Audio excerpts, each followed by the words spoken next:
on Channel 5. This is the 10 o'clock news with Deborah Norville. Is coming out revealing secret negotiation between the Nazis and the Zionists in 1933, which allowed German Jews and their assets to go to Palestine. Rich Samuels joins us tonight with the story of the controversy behind the book and the author's struggle to write it. Rich? Deborah, with the rise of Adolf Hitler to power in the spring of 1933, the Jews of the world were faced with a dilemma. They could raise a cry of protest, a cry few would heed, or they could make a deal with Hitler, a deal that would bring a step closer their dream of an independent Jewish state. The choice they made was difficult and agonizing. This new book describes that choice. The book is called The Transfer Agreement.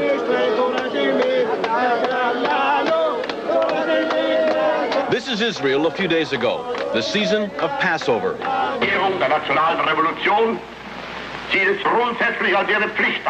And this is Germany 51 years ago, the blossoming of Adolf Hitler's springtime. A key factor in the vitality of today's Israel, the book's author argues, was an agreement reached in 1933 between a group of Zionists and the man who would later try to kill every living Jew. The great irony is that Adolf Hitler became the chief economic sponsor of the State of Israel. It will be an argument against, and a wrong argument against Zionists. Some who lived through those times fear the response to this book. The parents of the author feared its very writing. When your son came to you and said he was going to write this book, what were your feelings about his undertaking? I told him he's not my son anymore. Why did you say that? I told him I'm going to sit shitty. As though he were dead? That's right. I told him I don't like it. Because as being a Jew, I didn't want something to uncover on my own people. I was buried in a grave with 27 people. I was 7 times captured. Edwin Black's parents are Holocaust survivors. For what? My parents never talked much about the Holocaust. Edwin Black, to fill the void left by the silence of his parents, has written this book, a dense, detailed chronicle of the early months of 1933. January 30th, 1933. Hitler becomes Germany's interim chancellor. The Third Reich has begun.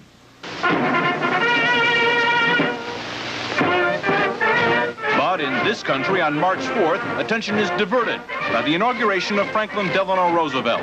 More power to you, President Roosevelt. The entire country's behind you, thrilled with hope and patriotism. But ominous headlines tell what's already happening to the Jews of Germany. The protest of American Jews was heard almost immediately. It was based on only the sparsest of press reports, and nowhere was that protest more vocal than here in New York City. All creeds, local and national organizations, and labor parties are joining in this gigantic demonstration passing through famous Washington Arch. Rabbi Stephen S. Wise, honorary president of the American Jewish Congress, leads the procession down Fifth Avenue on foot. Father arranged for the first great mass meeting at Madison Square Garden to protest Hitlerism. He felt that when freedom was threatened, silence condoned oppression always. Thousands who waited hours behind police lines rush forward as the doors of Madison Square Garden are open. Jews and Gentiles join in the race for seats, and 22,000 of them get in. I was a young kid then, you see. I was a teenager. And I belonged to a Zionist youth group. And we were all summoned to go to that rally. Well, it was a very agitated crowd. Many Yiddish speaking, a few English speaking. Rabbi Wise mounted an appeal to the Jewish people to do something to save Jewish honor. Most of the important, well-established Jews were very angry at him, said this was sensationalism, and that if anything happened to the Jews in Germany, the blood of the Jews would be on his head. Dr. Stephen S. Wise, rabbi of the Free Synagogue and a national leader of liberal thought, speaks in behalf of the Jews of the United States. This is not a Jewish meeting. This is the conscience of America making itself felt.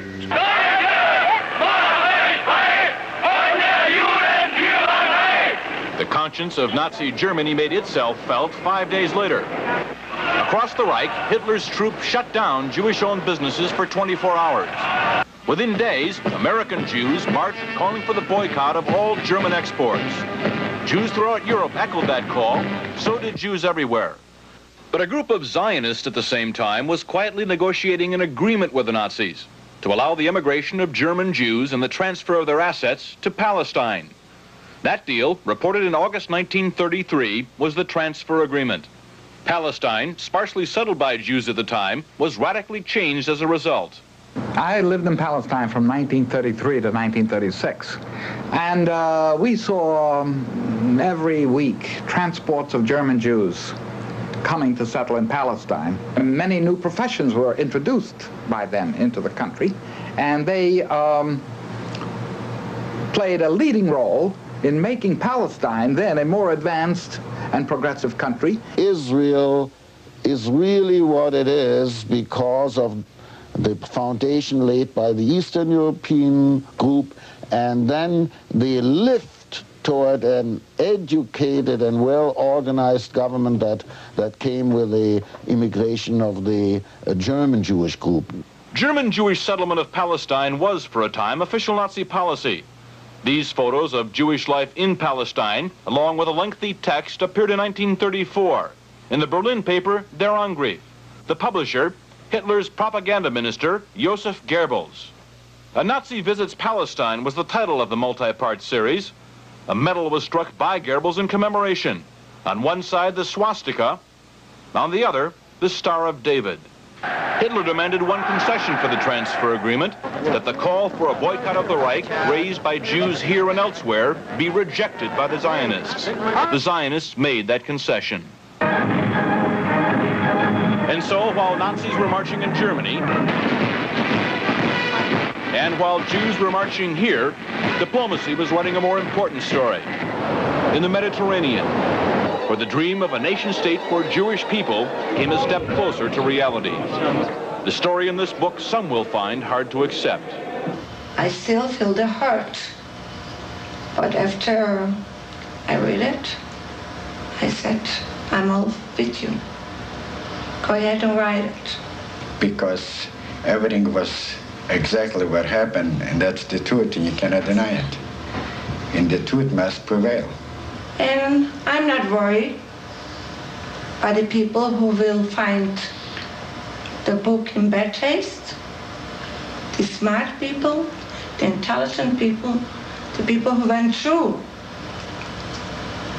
will understand. The author is torn between two profound feelings. That he has to be for a Jewish state, and that the silence which his parents have kept, well, he has to retaliate against that silence, and he takes it out on others. It was a quest. It took me around the world. Financially, it depleted me. Emotionally, it drained me.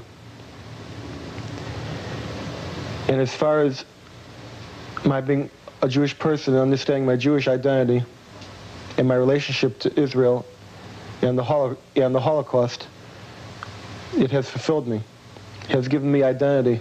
That he tries to exorcise his own demons by creating ghosts to visit the nights of others is really a very personal drama. And my only hope is that he will not damage the people, the state, and the brethren and sisters whom he proclaims to cherish. Did you find what you wanted to know? Yes, I know what happened, and I know why. The transfer agreement will be available shortly. Macmillan is the publisher. Deborah? Thanks, Rich. Really interesting. Economic wars. It led to a deal, the transfer agreement. That story on Chicago Tonight with John Calloway.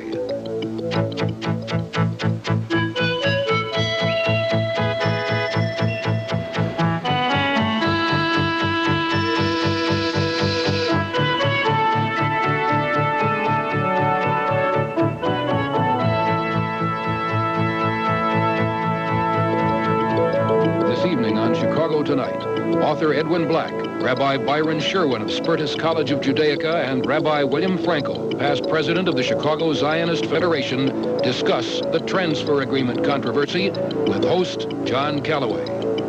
Good evening and welcome to the program. And Edwin Black, thank you very much for being here this evening. Help me set the stage, if you would. If I understand, it's 1933. Your book centers on 1933. Hitler has just come to power. The German economy is in a terrible mess. It is really threatened by the prospect of a worldwide Jewish boycott because Hitler hasn't wasted any time going to work on the Jews inside Germany, punishing them in all sorts of ways. And then, as a result of this, and we're jumping way ahead, a deal is struck, which you call in your book the transfer agreement. Give us a capsule of what that was, and then we'll work our way backwards. In exchange for the transfer of Jewish people and money from Germany to Palestine, the Zionists agreed to sabotage the boycott, which threatened to topple the Hitler regime in the first year. So that it is a deal with the devil, in effect, and it divided badly the Jewish world. A deal with the devil to save Jewish lives. And to create a Jewish state, you're arguing. To save more Jewish lives. You're saying that's the first priority. That's right. Would a Jewish state, would the state of Israel exist if this deal hadn't gone through? Without the continuing economic relationship between the Third Reich and the Zionist movement, it seems doubtful that there would be a state of Israel as we know it today. And if the boycott, which never did finally come to the fruition that it potentially could have, had come off, could Hitler have been put out of business early on in 1933 or 34? For a several-month period during the spring and early summer of 1933, there was a chance that if all the Jews were organized and the Zionist movement was behind them, and the American Jewish Committee was there, and the Christian world was mobilized, that the Hitler regime could have been toppled through the economic chaos that would have resulted. But there's no question that the blood of the German Jews would have been discovered underneath the ashes of the German economy, because the retaliation and the massacres against the German Jewish hostages in Germany would have been certain. By the time the summer of 33 comes, it's very difficult to overthrow the Hitler regime, and the chances diminish radically as we get into 1933, and then it's simply a holding action to keep Hitlerism within the borders of the Third Reich and stop its spread from the rest of Europe. All right, and it is because the Germans, the Jews inside Germany are being held hostage. 600,000 of them, in effect, are being held hostage in 1933, that Jewish leaders, the members of the Jewish Committee in the United States and other Jewish leaders around the world are saying, go easy on this notion of a boycott because you may enrage Hitler and you may see the punishment even worse. Was that not the governing factor against an immediate, total boycott? That was the governing factor by those Jewish leaders in America who were of German descent. Those Jewish leaders who were of East European descent and or who represented an East European constituency, such as the American Jewish Congress, the Jewish war veterans, felt that the only way to stop Hitler was an effective boycott, was to protest visibly, to isolate him diplomatically and economically, and that we could not stop just because there were threats of reprisals. They knew that by opposing the Tsar several years earlier, they had increased the attacks upon the Jewish hostages there, and at that time they said Jewish blood must be spilled in the war of liberty. But it's understandable how people could be fearful at that time for their own kith and kin living in Germany. And the ironies are incredible in this story, because there was a deep relationship between the Jews in Germany and Germany as a nation. Germany, you write, had in effect saved the Jews in Palestine from annihilation from the Turks during World War I. That's right. There was this great love of Germany and the culture of Germany by many of the Jews. And while the deal was being made to get the German Jews to Palestine, the German Jews were the last Jews on earth, apparently many of them, who wanted to go to Palestine, anywhere else but Palestine. That's right. The German Jews were one segment of the Jewish community which considered themselves anti-Zionist. They considered themselves 101% German. They were Germans who were by accident of birth of Jewish religion. Many of them were Reformed Jews, Jews of little identity, and the last place they would have gone to was Palestine. It is an extraordinary irony in one of the telling stories of the transfer agreement how an organization and a movement within Germany that represented just 1 or 2% of the community became the custodian of the entire... Zionism only represented 1 or 2% of the Jewish population of 600,000 in Germany, you're saying? According to its own best estimates. 1933 in Palestine, you've got the Jewish portion of Palestine, you say, is only 4%. The Arab part's 20%. Great Britain has the rest in mandate. Half of that is desert. You're saying 800,000 Arabs, 200,000 Jews in Palestine at that time. Roughly. Now you introduce a character named Sam Cohen, who is the deal maker, at least at the beginning. Could it be argued that this is another one of those incredible chapters where somebody's really out to do good and make profit and change the course of history? That's exactly what the character of Sam Cohen is. This man was half devil and half deliverer, as he was called by his own associates and the people who knew him. He thought that by his own contrivances and intrigues, he could deliver the Jewish people to the Jewish homeland, and in the process turn small profits. Edwin Black, let me be just a little bit adversarial for the sake of discussion. The publicity surrounding the publication of this book indicates that it was a very daring thing for you to do, to write this book. And yet, when I read it, you wrote it with compassion and context, and I'm saying this is another chapter of where we see captors making deals with captives and captives making deal with captors. Devil's agreements are riddled through history. We see Ronald Reagan tomorrow night going to China to sit down with those devil communists, and everybody's kind of seeing the context of that. Was it really, I mean, is it really all that big a deal? You are quite right. The fact of the matter is, those who criticize this book and those who criticize the transfer agreement are those who have not read the book and those who are not familiar with the agonizing details surrounding the tragic choices that the Jewish people had to make.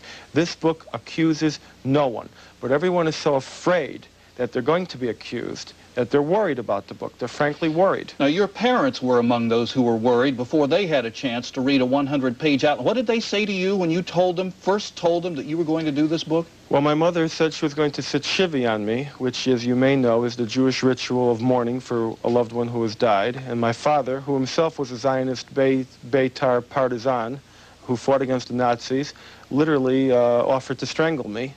And I would not proceed without their blessing.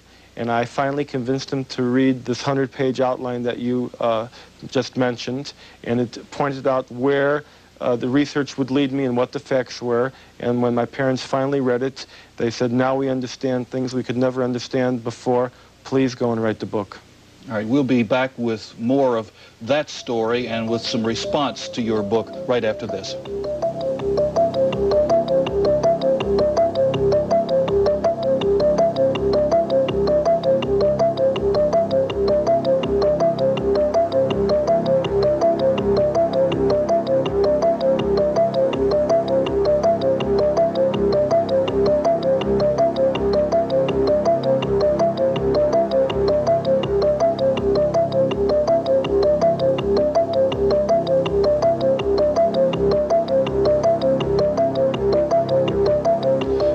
Us in this conversation about Edwin Black's book, The Transfer Agreement, I want to introduce Rabbi Byron Sherwin, Spertus College of Judaica, and Rabbi William Frankel, who is a past president of the Chicago Zionist Federation.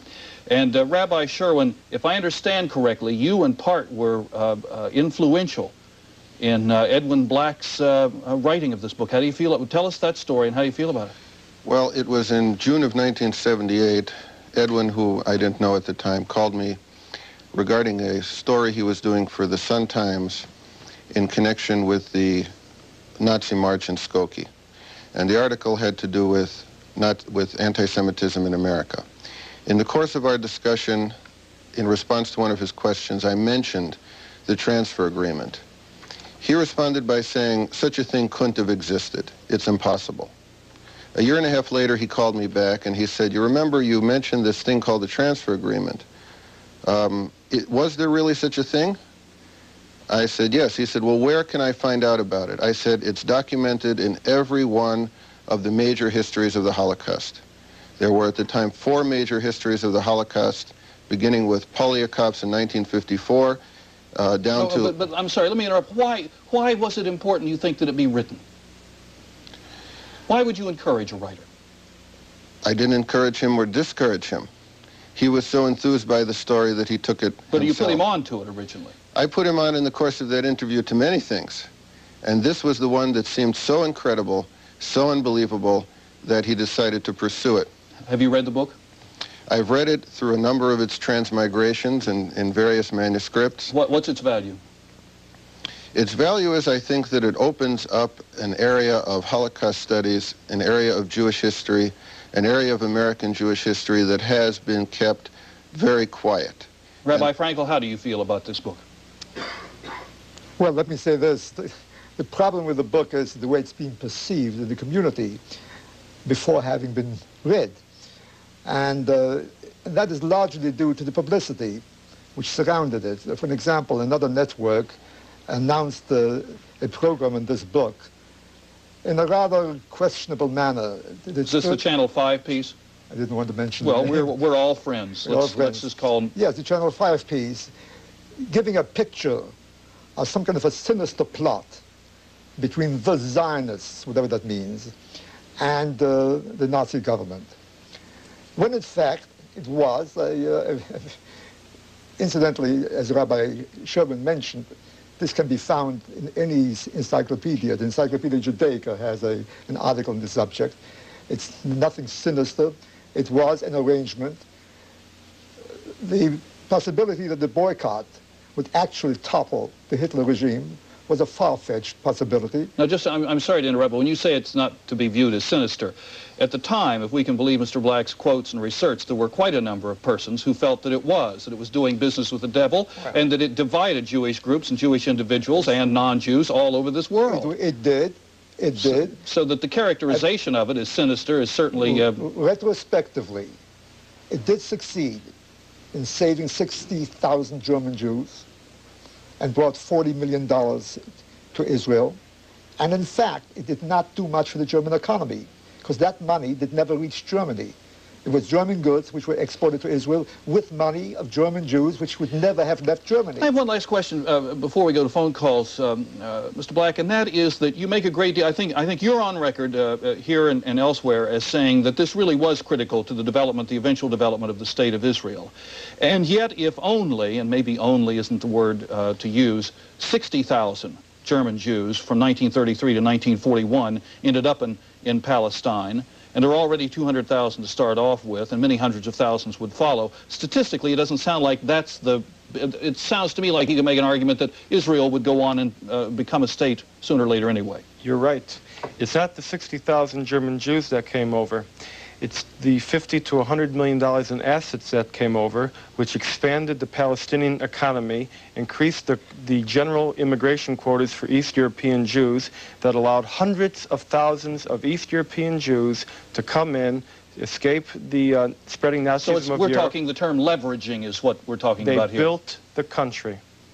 We need to make, I think, one more point clear, and that is that the British mandate charged, if you wanted to get out of Germany, you had to pay the equivalent of $5,000 or £1,000, wasn't it? No, you had to have to enter Palestine. To enter Palestine, you needed £1,000, but you couldn't take £1,000 out of Germany. I'd like to also mention that although the transfer agreement is cited as a fact in many Holocaust references, that's all it is. No one knows no one knew the details behind it. No one knew its relationship to the boycott. So there's a lot of original reporting that went on here. About 80 to 90% of it. All right, now we have phone calls, and we'll go to them now. Good evening. You're on the air.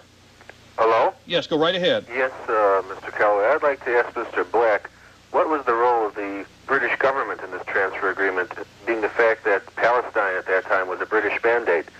Did the British have some part in the negotiations between Mr. Cohn and the Nazis? The British were often go-betweens between the Zionist organization and the Nazi regime. They initially thought the transfer agreement was a great idea because they thought that British goods and services would abundantly supply the growing Palestinian economy. At the last minute, they found out that it would not be the British merchandise that would be purchased, but German merchandise, and then they decided to take a hands-off policy. All right, we have another call. Good evening, you're on the air. Yes, could you please tell me, I happen to be from Germany myself, and my family was quite Zionist already before World War I, and you stated that the German Jews were not identified at all with the Zionist cause, which I consider not completely true, because in Germany there were actually intellectual and sports organizations which were very identified with the Maccabier, which became then an official event even in Israel, and you claim that the German Jews never wanted to identify themselves with Herzl and the Zionist cause. Well, that's a little overdrawn, is it not? No, it's not. The most authoritative reference on German Zionism is the History of German Zionism by Richard Lichtheim, who was, of course, on the Zionist Executive Committee, who says nowhere among the world Jewish communities was Zionism more rejected than in Germany. The organizations to which you refer, the Maccabee Sports Organization, was a transcontinental organization which was indeed Zionist, but it fell under a special category known as non-Zionist, which was a contrivance of the German Zionists to control Palestine without becoming nationalistically involved. Rabbi Frankel, you wanted to comment. Well, I'm not of German birth, I'm Viennese. I was born in Vienna. I can tell you this, the Zionism was rather strong in Vienna. I'm aware there was strong opposition to Zionism in Germany. At the same time, the German Zionists made a major contribution later on to the upbuilding of Israel. And that is reported on in the book. I mean, that is actually reported, but it was considered in some circles a sacrilege, was it not? In some circles, I would question the percentage, 4% only. But I want to go back to you for just a second. These are their own numbers. Is there any other objection you have to this book other than the way it's been publicized and promoted? Well, within the few minutes we have here, there's some minor reservations I have. For an example... Well, but I'm not talking about minor reservations. I'm talking about substance. Well, the division... Nick picked this thing to death. The division between Eastern European-born Jews and German-born Jews. The German-born Jews in this country were more concerned about German Jews than Eastern European would have been. I think may not be justified. Okay. I think we have another call. Let's go to... Good evening. You're on the air. Hello? Did we have a call? Do we have another call? Hello. Yes, you're on the air. Yes, hello. Good evening. You're on the air. Yes. My objection... Hello? What's your question? My objection to this book is that not so much what it reveals, but the way it's being portrayed and the fact that money is being made in the manner it's as a commercial venture on the backs of Holocaust. All right, let's talk about the money part of this. I guess the premise is you're getting rich quick on the grief of other people. Well, I suppose if the book becomes a double bestseller and makes tons of money, my debt would only be diminished by about $50,000. I personally went into debt to the tune of $100,000 on this book. When the book was finally launched, it was assumed that it would be a commercial failure. There is no way that I could ever make up the money that was spent on the book. I'm paying about $20,000 a year in interest. That does not account for my time. Did you pay all those people who helped you do all the translating and digging into all the various libraries around the world? I paid for their planes. I paid for their translations. I recruited college students. I recruited retired Holocaust survivors. How much did Macmillan advance you on it, may I ask? Well, the original book was bought by the New York Times Books and then was switched to Macmillan. But the total advance amounted to about 7% of the total cost. Okay. We have another caller. Good evening. You're on the air. Should I talk now? Yes, you should. Oh, thank you. You see, I didn't know whether it was I'm wondering whether Mr. Black seriously considers the effect of a Jewish boycott being of such strength that it would affect Nazi Germany. I'm glad you raised that question. I wondered if that part of the drama, and you really make it quite a narrative, isn't overplayed a bit. Well, it's very simple. If Hitler did not think the boycott would overthrow the Third Reich, why would he help build the State of Israel? Well, he would, because there is evidence that he wanted to get rid of the Jews any way that he could, and that was a way of doing it. He could have gotten rid of the Jews without giving them assets. He could have gotten rid of the Jews by his own timetable. He could have gotten rid of the Jews in many, many ways, and he could have just annihilated the Jews. But he was intrigued by the notion of a state, was he not? No, he opposed the notion of a state. It wasn't until approximately 1937 to 1938, after the Peel Commission, when Britain recommended partition, that the Nazis looked around and said, my goodness, what have we done? But, I mean, he overruled Eichmann at one point. Yes, he did, at the very end. You're getting into my second book, though. All right. Rabbi Frankel. Well, in this case, I must disagree with the author. The Nazis in 1933 were not prepared to embark on the Holocaust yet. The German people wasn't prepared. The world wasn't prepared. Yeah, but they got off to a yes, really tough start many on people were killed, beating up on people. But mass extermination was not on the agenda as yet. It's true. In that case, they were most eager for the German Jews to leave. Every time a German Jew left, an apartment was vacated. There was a shortage of apartments. A job was opened up. A job was opened up.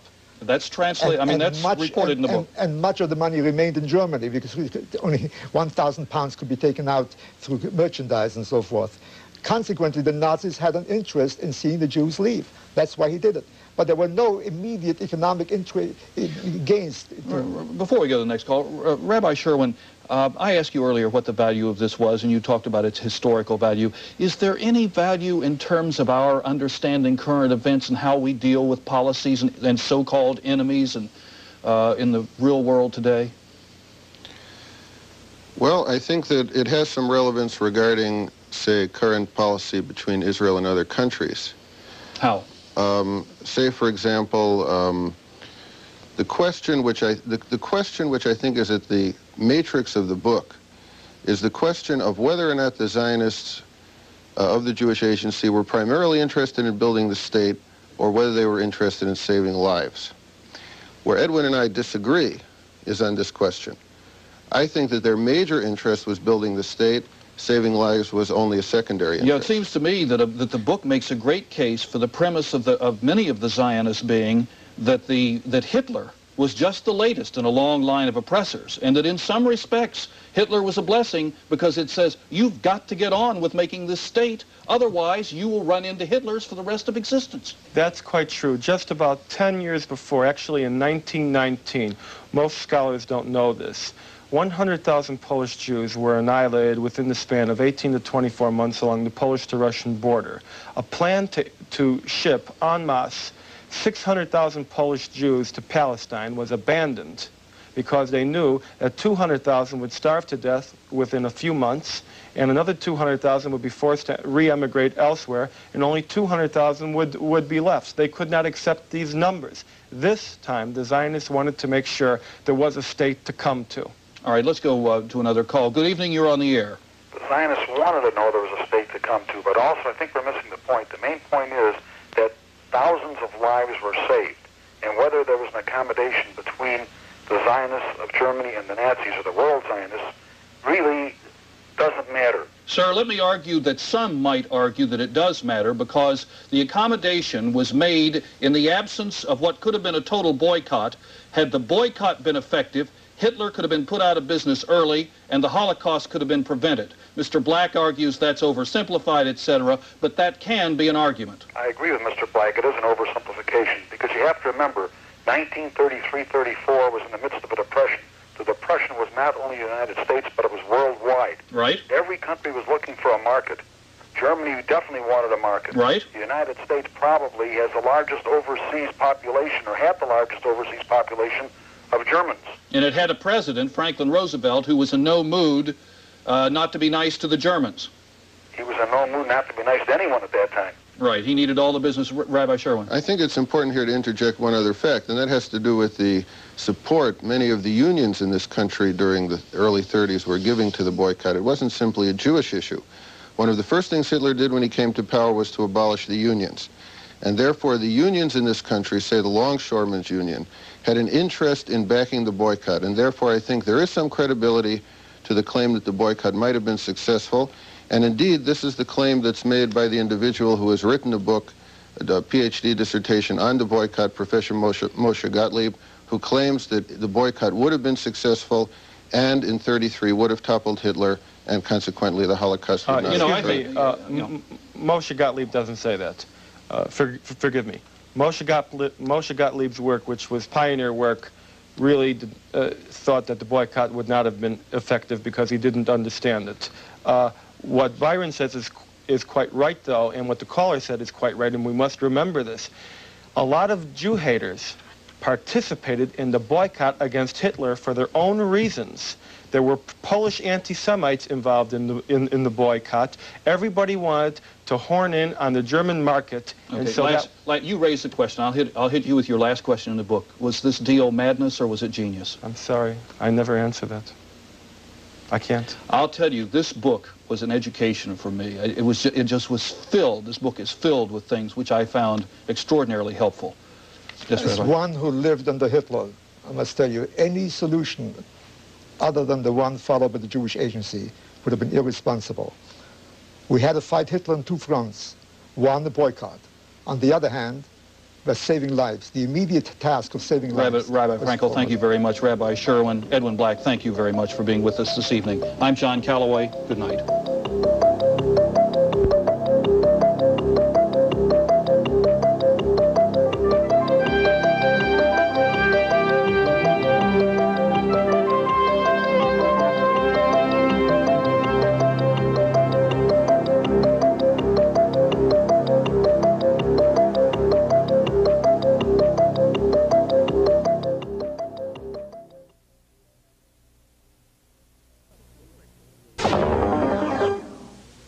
Next on W5, a question. Is this man the living symbol of World War II? Sometimes a picture is worth more than 1,000 words. Sometimes it can evoke inexpressible memories and searing emotions as well. One of these pictures is this photograph, a famous one from World War II. It features a helpless little boy in Warsaw marked for death. But the boy may be alive after all. And this photograph has given special meaning to one man's life. Jerusalem, the Yad Vashem Memorial to the Holocaust, a stark reminder of Hitler's final solution: mass murder through bureaucratic efficiency and technological refinement. Human beings as statistics. Among the 6 million Jews killed were more than 1 million children. And one of the most prominent photographs at Yad Vashem is this one of a terrified little boy in Warsaw, alone, singled out. A symbol so powerful it has become a revered icon of the Holocaust. I would say it's one of the most memorable photographs that have come from these events. Historian Michael Maris of the University of Toronto is a leading authority on the period. I know of no other instance where children were so deliberately victimized as in the Nazi Holocaust. The Nazis considered Jewish children enemies. And here the child has his hands raised in surrender. Now they are enemies, obviously not because of anything they're able to do now, but because the Nazis victimized an entire people. One of those victims was Zvi Nussbaum, now 53. He was 7 years old when the Nazis took him away. He believes he could be that frightened Jewish boy in the photograph. I never realized that I had to tackle the most famous picture of the Holocaust. To me, it just really symbolizes to me one day in my life. But a haunting symbol nonetheless. Some researchers have told Zvi Nussbaum he very likely is the boy.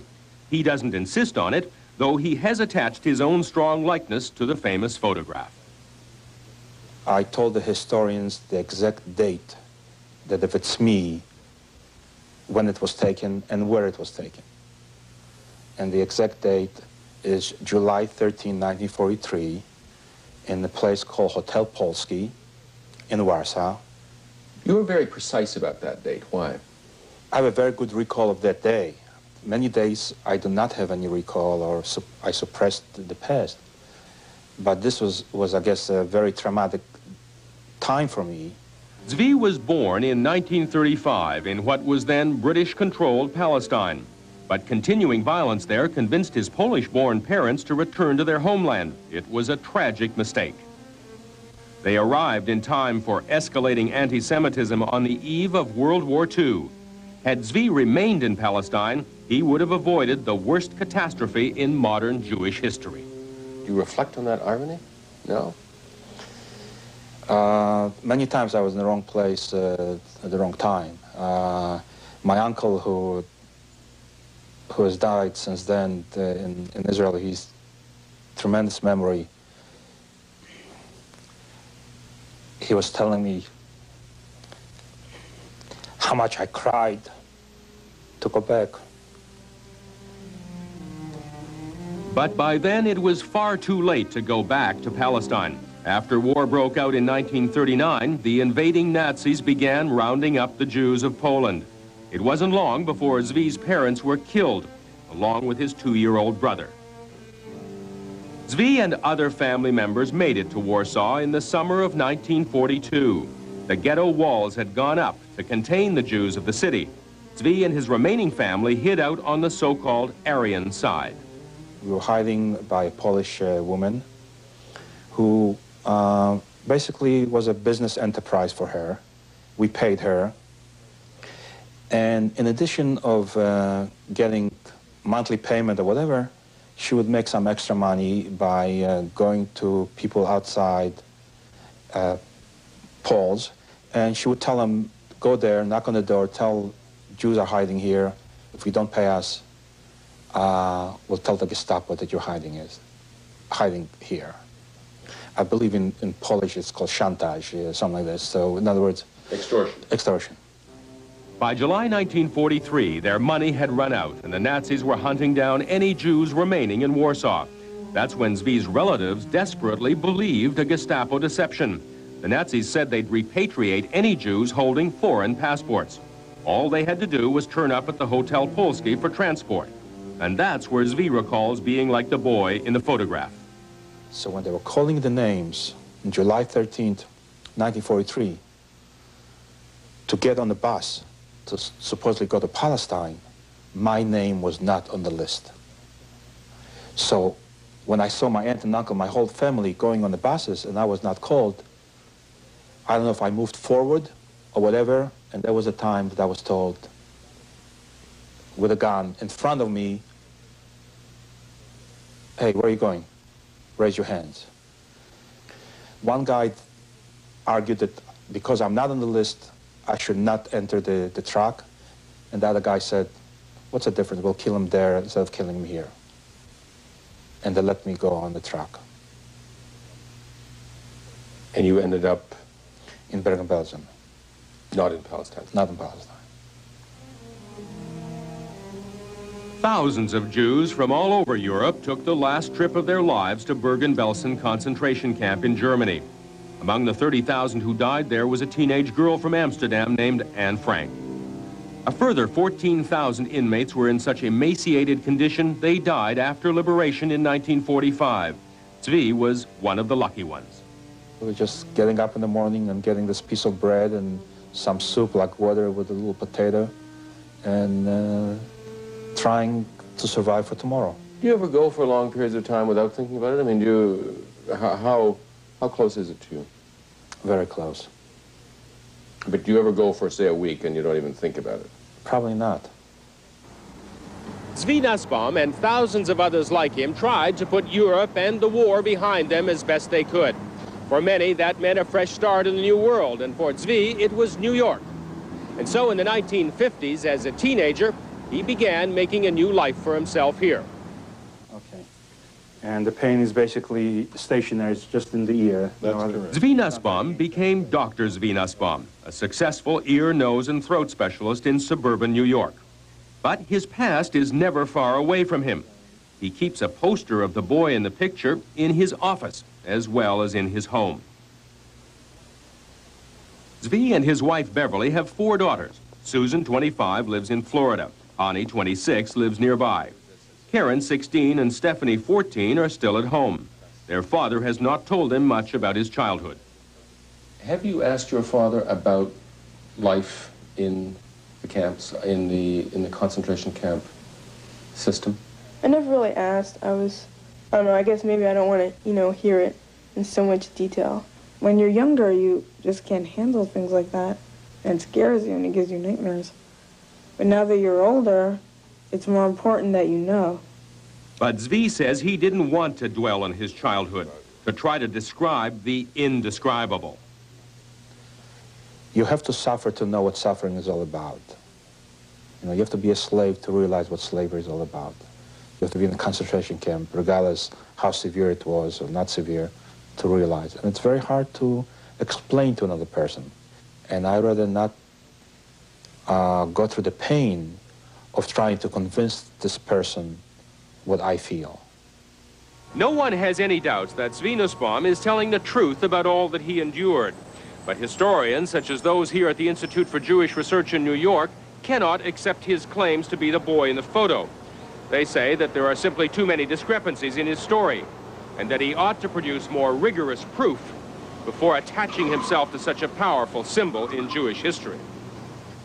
Everything that Holocaust means to us is included in this photograph. It's one snapshot did it all.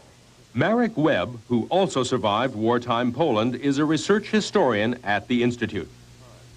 In my opinion, it's a big difference when someone says, I lived through similar experiences as this boy, and when someone else says, I am the one in this picture. It's a great difference. Webb believes the photograph of the boy was taken during the Warsaw Ghetto uprising.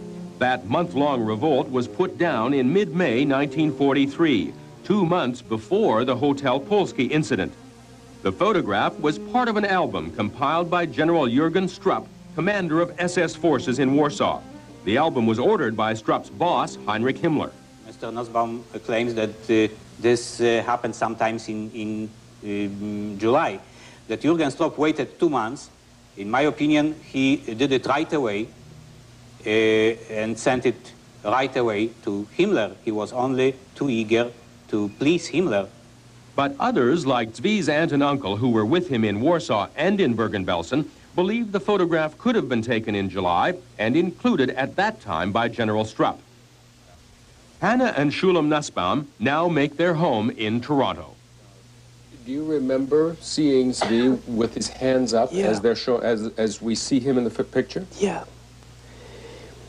I do believe it's taken in the Hotel Polski in the backyard, where the trucks they come in there. I remember exactly the way he looked when I dressed him, when he went there. We went to Hotel Polski, the same outfit. So you're convinced it's him? Yeah. For historian Michael Maris, the attachment of Zvi Nussbaum to the boy in the photograph is understandable.